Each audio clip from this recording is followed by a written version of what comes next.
Welcome to the Ticktective podcast and video series, a program of the Bay Area Lyme Foundation, where our mission is to make Lyme disease easy to diagnose and simple to cure. I'm your host, Leah Gertner, Director of Education and Outreach. Lyme disease is the most common vector-borne disease in the USA and is a global issue. This show includes interviews with the researchers we fund, as well as other interesting people in the Lyme scientific community. We are a nonprofit foundation based in Silicon Valley. Thanks to a generous grant that covers all of our overhead, 100% of all donations go directly to support research and prevention programs. You can find out more or donate at bayarealyme.org. Thank you for joining the Ticktective video and podcast series, Dr. Baranchuk. Thank you very much for having me. Dr. Baranchuk, a native of Buenos Aires, Argentina, completed his training in internal medicine and cardiology, along with a clinical fellowship in cardiac electrophysiology. Dr. Baranchuk is a tenured professor of medicine at Queen's University in the Division of Cardiology in Ontario, Canada.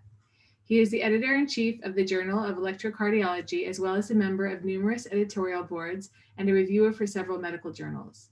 Dr. Baranchuk has authored 8 books and published more than 700 articles in prestigious international journals, as well as 54 book chapters, and he's presented more than 270 abstracts around the world.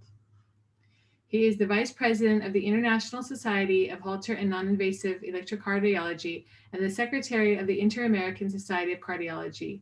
He's also the past President of the International Society of Electrocardiology. He's been elected as a member of the Electrophysiology Leadership Section of the American College of Cardiology and is a recipient of several teaching awards, as well as being voted one of the 10 most influential Hispanics in Canada. Thank you very much for the invitation. I am so pleased to be here with you today. I'd like to start with a case study published in the Canadian Medical Association Journal. It reads, "A fatal case of Lyme disease in a previously healthy 37-year-old man illustrates the challenges of diagnosing Lyme disease in the absence of classic symptoms. The patient originally presented to his family doctor with flu-like symptoms, including fever, sore throat, nasal congestion, and migratory joint pain. Several weeks earlier, he had been in contact with ticks but didn't recall removing one. His physician suspected a viral infection, and the patient's symptoms resolved. However, weeks later, he developed heart palpitations, shortness of breath, and chest discomfort, for which he was sent to the emergency department. Lyme disease was suspected as the ECG showed complete heart block. He was admitted to the hospital and started on treatment for Lyme carditis, but his condition, unfortunately, worsened quickly.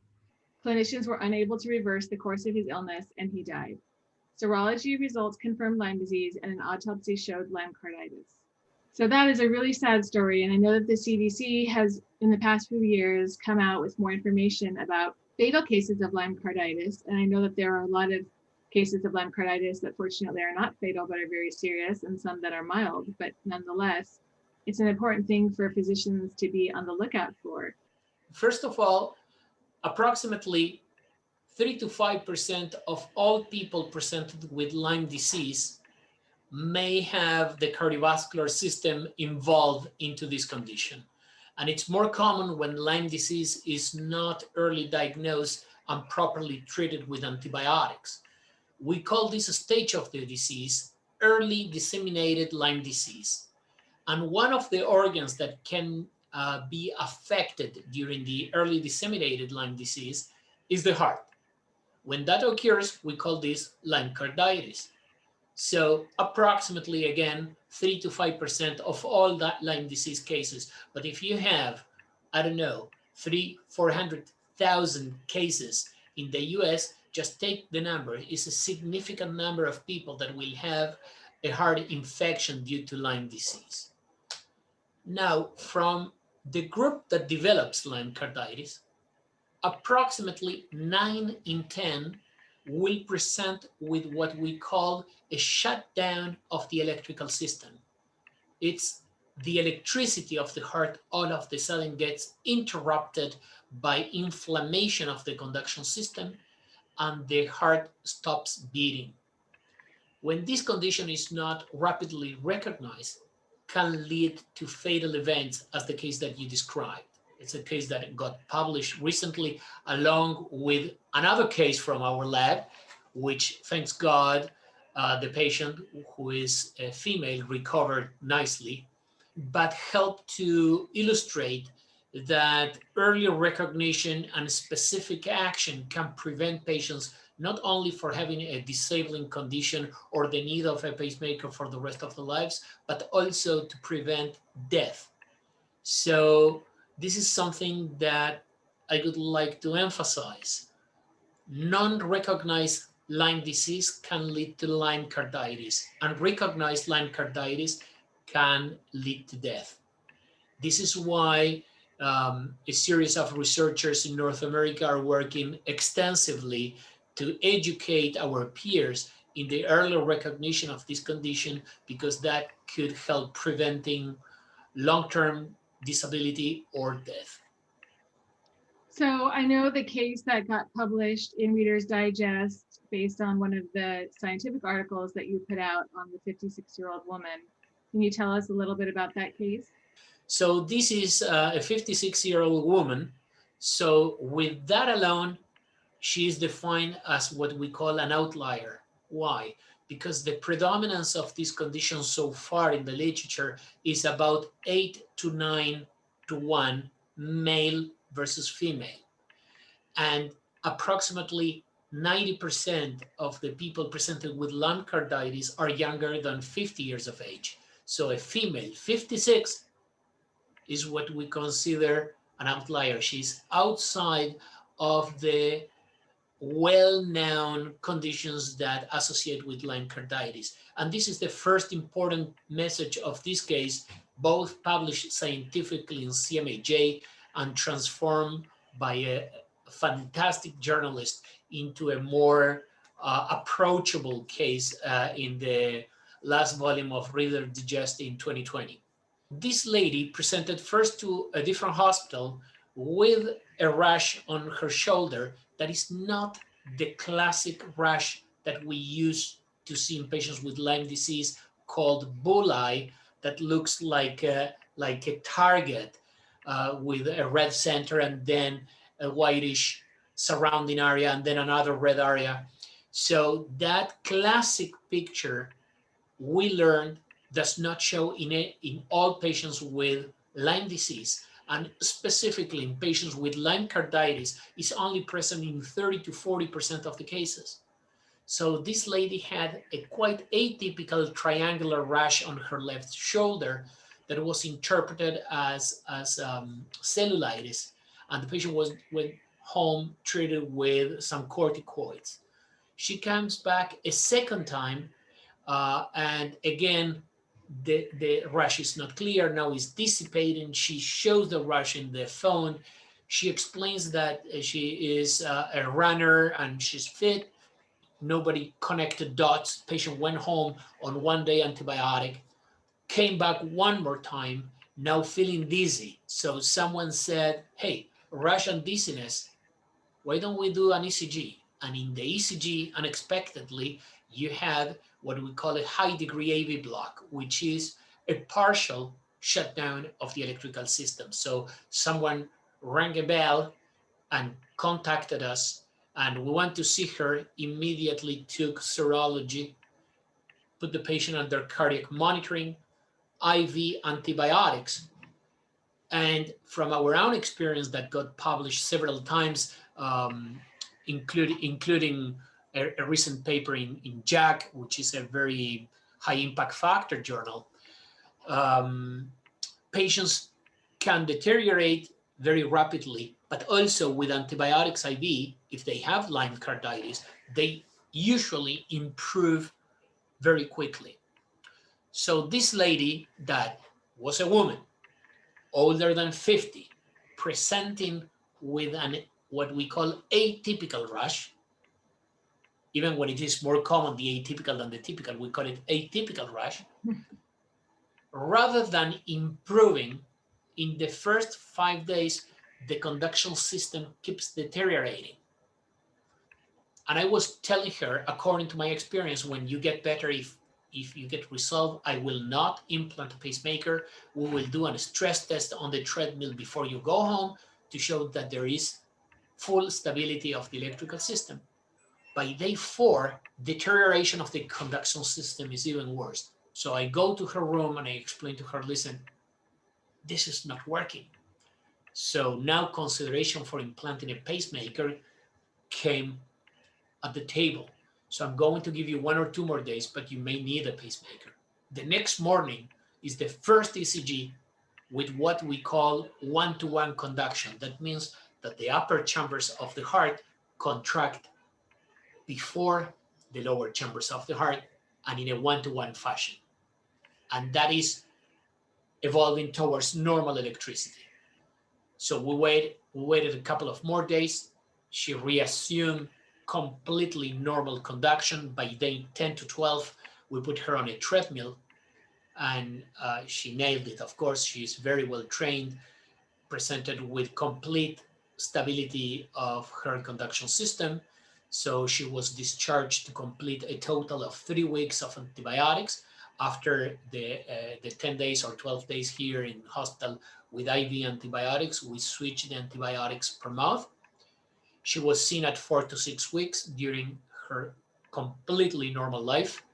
And she's coming to see us this coming week for the 1-year follow-up, as we are going, after seeing her, to present the first series of 8 patients with what we call long-term follow-up of properly treated Lyme carditis patients. This is a piece that it doesn't exist in the literature, because basically what we all say is we treat them, we do well, they do well, we do not need a pacemaker. But nobody tells you, well, what happens 2-3 years later?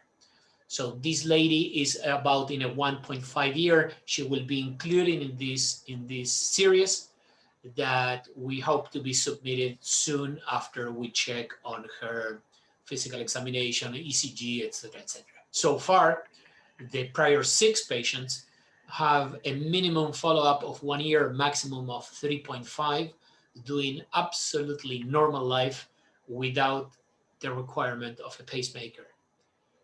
And Leah, the important thing here is that not 2 decades ago, 5 years ago, any of these young individuals could receive a pacemaker for the rest of their lives.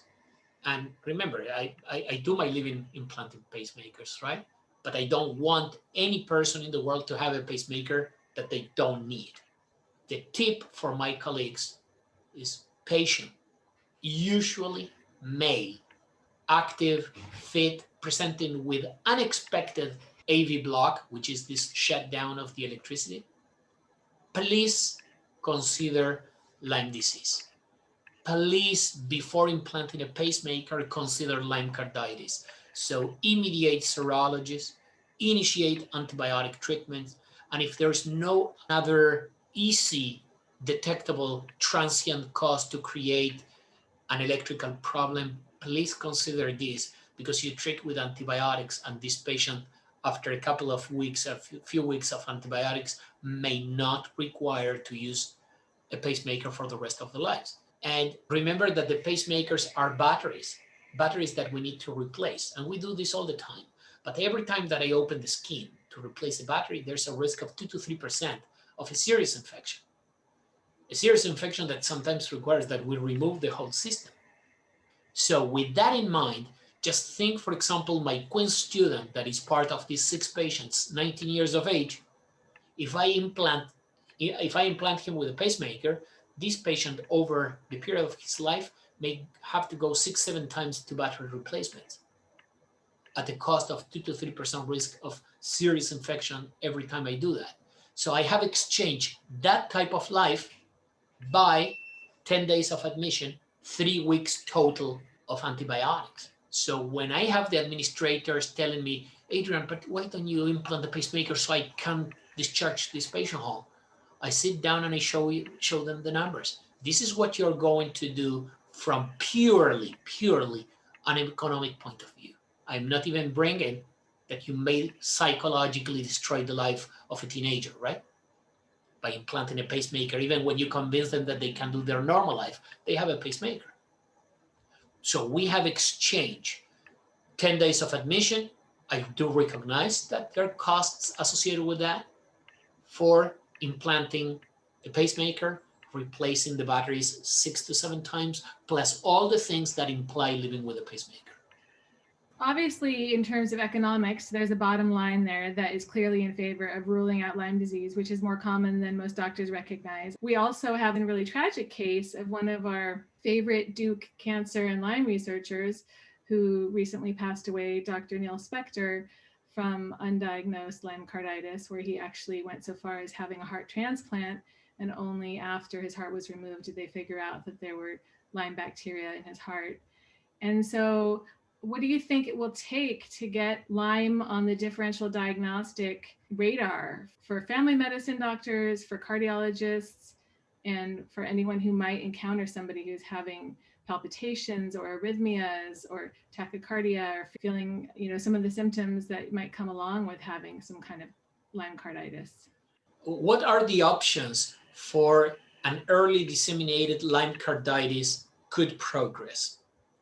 One, it gets properly diagnosed and treated, and we have demonstrated and published several times, I insist, JACC, American Journal of Cardiology, Canadian Medical Association Journal, that if you recognize and treat, the prognosis is excellent, and these people do very well, and these people do not require implanting pacemakers.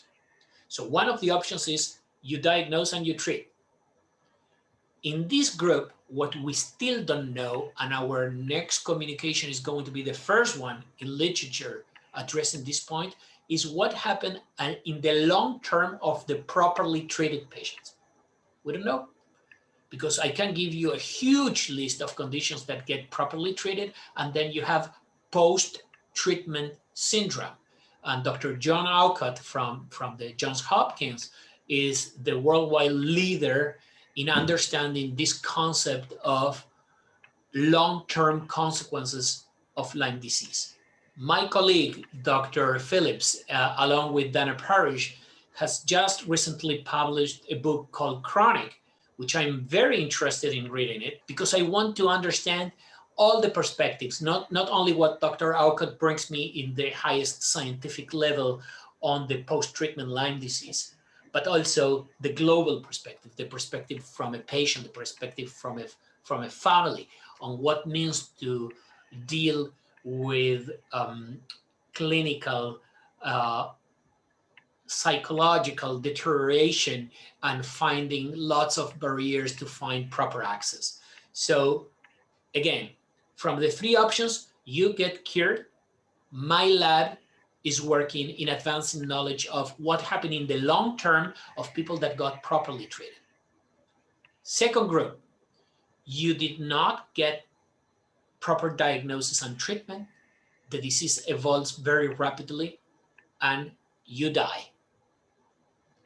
Option number three, and this is where the case of my colleague that unfortunately passed after receiving cardiac transplantation, Neil Spector, died, which is rather than falling into the 90% of Lyme carditis that will evolve with electrical problems, you have a global problem in your heart called myocarditis, or even worse, pancarditis, when the three layers of the cardiac wall are affected by Lyme.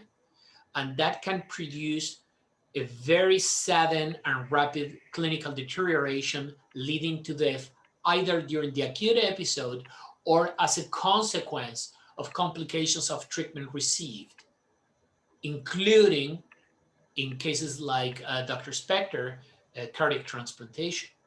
So these are the three ways to evolve. Now, all the studies conducted by Dr. Alcott in the long-term chronic, if you want, phases of Lyme disease have not focalized on the heart and cardiovascular aspect of this condition. They know a lot about autonomic nervous system that regulates our heart rate and blood pressure. They know a lot about joints, about muscles, about mental issues. But the heart, how the heart will be targeted in the long-term chronic manifestations of Lyme disease has never been properly investigated, to the point that we do not have a specific model for that. The first animal studies are being released in the last year or two to help us understanding what are the things that can predict whether long-term cardiac consequences will occur after contracting Lyme disease. You either have an early disseminated manifestation of cardiac electricity shutdown, or you have the myo/pancarditis. I had to assist a lady whose 17-year-old daughter died on the day of her birthday. So this mom is going to spend the rest of her life every birthday remembering the death of her daughter because she couldn't make it to cardiac transplantation. So it was all on the phone trying to help the doctors, but once they realized it was too late, they couldn't find the heart for her. There are gaps in knowledge. Right. So there could be long-term consequences of treated Lyme carditis that are not as serious as the early manifestation, but still producing palpitations, arrhythmia. There's a beautiful paper from Poland in the American Journal of Cardiology 2020 showing atrial fibrillation, which is the most common arrhythmia linked to Lyme disease. So I think they call it like Lyme disease as a risk factor of atrial fibrillation or something like that. As you've mentioned, Lyme carditis is under-recognized, especially in many emergency departments. And patients need to visit the emergency department 2 to 3 times on average until the diagnosis is suspected. And as we have seen, failure to recognize this may result in fatalities and illness. I know that you have developed a risk stratification tool called the Suspicious Index in Lyme carditis, and it evaluates the likelihood that a patient's high-degree AV block is caused by Lyme carditis. And I was hoping that you could talk a little bit about that. We're very happy because we see more and more publications now using the Silk score to stratify their patients and helping them to diagnose and manage these cases properly. So the first thing to be said is, as a global message, a young individuals younger than 50 years old presenting with unexpected complete heart block or high degree AV block should raise the alarms to suspect Lyme carditis. And it should be part of the differential diagnosis if another more common transient causes of AV block are present, such as having a heart attack. Heart attack can be complicated by a complete AV block or high degree AV block, but the ECG helps a lot in showing that you're dealing with ischemia, lack of oxygen in the cardiac muscle. So then you can easily link that heart block to that heart attack and not to put Lyme disease into context. However, if there's no evident other cause for heart block, Lyme carditis should be part of your differential diagnosis. So to help healthcare providers on that is that we designed the SILK score, or Suspicious Index in Lyme carditis, and it brings an acronym that for people like me that love going to the movies is easy to remember, and it's called COSTAR. So our COSTAR, the C is for constitutional symptoms. That means fever, malaise, lack of appetite, lack of energy, all those things that separately may not mean a lot. When you group them, we call them constitutional symptoms, and you receive points for having that. The O of the COSTAR is outdoor activities or endemic regions. This is people that usually expose themselves to areas where ticks are quite prevalent. The S is for sex, and as I said, male gender is 8 to 9 to 1 respect females. The T is for tick bite. Some people do recollect having a tick bite. For example, in the case of this 56-year-old lady, she said to the doctors, I think that I had a tick bite, but I couldn't see the tick. But that should raise up the alarm. You think you had a tick, you think you remove a tick, or you did remove a tick, that is an alarm to put into the context of a high degree AV block. I could say that tick bite and high degree AV block, or typical rash and high degree AV block, equals Lyme in any part of the world. So that's the T. The A is for age, less than 50 years old. And the R is for the rash, the so-called erythema migrans, or bullite rash, which is present in people with Lyme carditis not more than 30 to 40% of the time. But as I said, if you have the typical rash on high degree block, that's Lyme until you demonstrate otherwise. So that is the co-star. And the co-star assigns different points to the variables. When you have 3 to 7, which we call intermediate, or 7 to 12 that we call high probability of Lyme carditis, is when you should take blood sample for Lyme serology and treat the patient with antibiotic, IV antibiotics, and to have the patient on a monitor system. If the slow cardiac rhythm that we call bradycardia is quite excessive and the patient is not tolerating, you may need to consider to implant a temporary pacemaker. I'm going to tell you something that we are navigating currently. There are 2 patients that were referred to me that during the acute phase of their electrical shutdown, they were implanted with pacemakers. Subsequently, within a week, a serology arrived positive for Lyme disease. Both of them were properly treated with more than 3 weeks of antibiotics.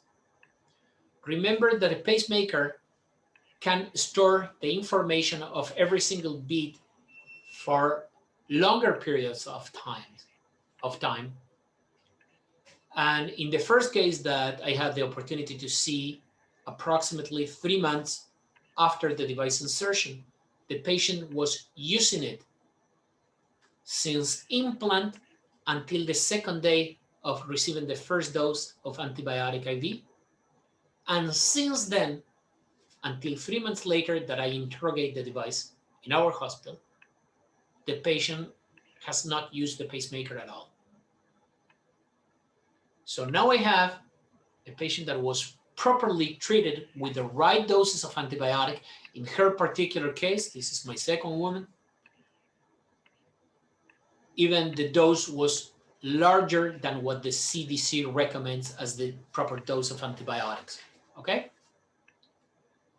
So we had a long discussion and I did to her all the tests that I could do to her before implanting the pacemaker. And all the tests were normal. She was able to do a treadmill with a heart rate of 168 beats per minute with 1-to-1 conduction. So we entertained a discussion of what could take to remove the pacemaker. So I'm happy to report to you that 3 weeks ago, we explanted her pacemaker. She is doing absolutely fantastic. I've been in contact with a company in the US to try to analyze the tips of those devices as to see if there is remaining of bacteria component in those cells that could be in the tip of the device. And I am seeing in the next week the second patient with exactly the same story. So this is to reinforce to my colleagues that if you learn the silk, if you apply the silk, please think in Lyme carditis to avoid having to go through all this trouble of explanting, in the best possible case, explanting the pacemaker because the patient finally got treated, and avoiding implanting the pacemaker in the first place if the patient responded well to antibiotics. So of course that this is going to open another report because to the best of my knowledge, at least in a systematic manner, by studying the heart condition of the patient before deciding the extractions for properly treated Lyme carditis have not been done before. So as soon as this is out, I will be sure to contact you so I can send you the new material. And the testing, Lyme disease antibody testing, is far from a perfect science. So when you get all those variables in, it's a lot of uncertainty, and it sounds like there needs to be a lot more research. I'm so happy that we have universities like within others, of course, as Johns Hopkins, working on giving us better tools. It is a much needed field of medicine to advance a universal way of testing for Lyme, that we don't need to wait 5 to 7 days. Lyme carditis is the best example on why we need this in 24 hours, which give us a full understanding of whether there's persistence of bacteria, bacteria/S, because you know that there are several co-infections, persistence of bacteria in the body, and antibodies that have been developed. We need better tests, more accurate tests. We know, and this is not new. In the early 90s, there was a New England Journal of Medicine paper called non-serology Lyme disease. So when you have Lyme disease, but the serologists return negative. Of course, we learned a lot of stuff since then. We learn about co-infections, but I could tell stories of patients presenting with classic Lyme carditis, improving on antibiotics, and the serologists returning negative, right? And this was in the time where I wasn't sure about Babesia, about other infections that could be producing the same thing, responding to the same antibiotic, but being negative for the serology, right? And some of those stories, rather than comic, are quite tragic, because when doctors don't see the positivity of the serology, they are reluctant to keep treating the patients for the 3 weeks that we prove to be effective for antibiotic treatment. I am very glad that finally the CDC has a segment in its Lyme disease website directed to Lyme carditis. One can argue how to format that segment of the website, but the truth is that it is there, that the information provided is completely accurate and useful. I would love them to replicate the only existent algorithm for management of Lyme carditis, that is ours, published in JACC, but they included the reference to that paper. If they contacted me, I could grant them permission for reproduction of that figure so people can see it and have a visual impact. But the fact that they are using it as their recommended lectures made me, at the personal level, very happy. But I commend the CDC for having included a segment on Lyme carditis that moves in the right direction.